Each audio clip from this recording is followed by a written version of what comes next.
Hello, my name is Brian, and if you watch part one, I apologize for the bombshell that I dropped on you right at the end. But hear me out, let me explain myself, and then you can give me your opinions at the end. See, here's the thing. We can argue and debate the facts and theories all day long. And I think we should. I think we do need people that know what the facts are to come and present the facts, tell us what the facts are and what the theories are, and then we can make an informed decision from that.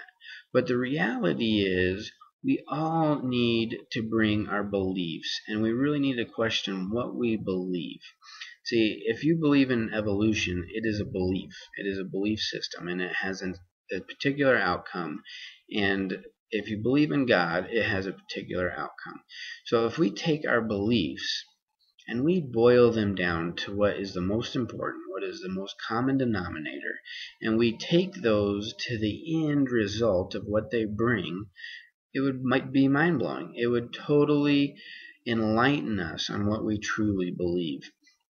See, if I believe this, how is it going to affect me? If I believe this, where is it taking me? If I believe this, how is it going to affect the people around me? And that's what matters. What matters is what brings life and what brings death. If I believe something and it brings life, then it's a good thing. But if I believe something and it brings death to either me or somebody else, then we have a problem. And we really need to know that, and we needed to face it. See, religion, in my opinion, brings death. Religion is man's way of getting to God. And usually that means a man is in the way of getting to God. That means you have to go through a man to get to God. And that means that man is in control of you, which obviously through history pretty much shows that that brings death. And I don't believe in that. I think that is evil and I think it's wrong. But I do believe in God, and I believe in Jesus, and I believe in the Bible. And I think Jesus really summed it up pretty simply, that to love God and to love your neighbor. And that's really what the Bible says. That God is love, and that we are to love Him, and we are to love each other. And if we do love each other, that means I respect you, that means I care for you, that means I honor you, and I value you, because you are one of God's children. And I believe if we did that, that would bring life. That would bring life to everybody, because I do not have to take from you to fulfill myself. And I can explain more to that on another video, but that's just the bottom line. Love God, love people, and that brings life. Evolution, however, if you boil evolution down to its most common denominator, the ultimate law of evolution is survival of the fittest. The strong survive, the weak perish. That means that if I'm stronger than you and you have what I need, law dictates that I can come in and kill you and take whatever I need, because that means I am stronger than you.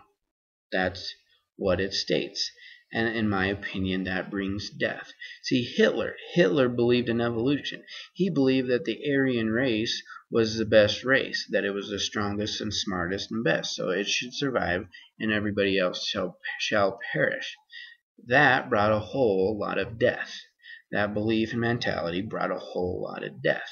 See, in reality, if we believe in evolution, then that means that human society has stopped it in its tracks, has completely halted it. Because if we believe in evolution, why do we have hospitals? Why are we trying to help the sick and weak? Why are we trying to help the needy? Why are we trying to help people that are weak if people are blind or deaf? Or, at best, we shouldn't let them procreate because they're weakening our species. Why do we help old people if evolution is true? And see, why do we, and it even goes so far as to why are we saving the whales? Why are we saving the or attempting to save the polar bears? Because they are weak, we are strong, we survive, they die. And that's the bottom line of evolution. And maybe you disagree with that, but that's really where it ends up, is I'm right, not I'm right, you're wrong, but survival of the fittest. And if I'm strong, you're weak, and I should survive and you should not. But in reality, if evolution is true, then there's no purpose. The only purpose is to procreate. The only purpose is to survive for long enough to procreate and then die.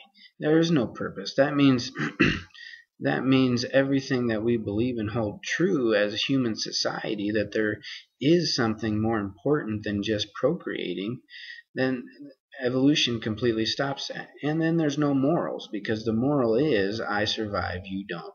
And whoever's strong survives. That's the moral. There is no morals. There is no right or wrong, because it's whoever survives is right. And I don't believe that's true. And I don't think that Bill Nye the Science Guy should be telling me that I should teach my kids that, because in my opinion, that brings death. In my opinion, that is going to hurt people. And I don't agree with that. And nor do I agree with anyone that says that I have to teach my kids that. So tell me what you think. Maybe you disagree with me, and that's fine. We don't need to crucify each other just because we disagree. I think we're adults, and we can learn how to deal with each other, or someone that doesn't agree with you or me. And that's what love is, in my opinion. So let me know what your opinion is. Thank you.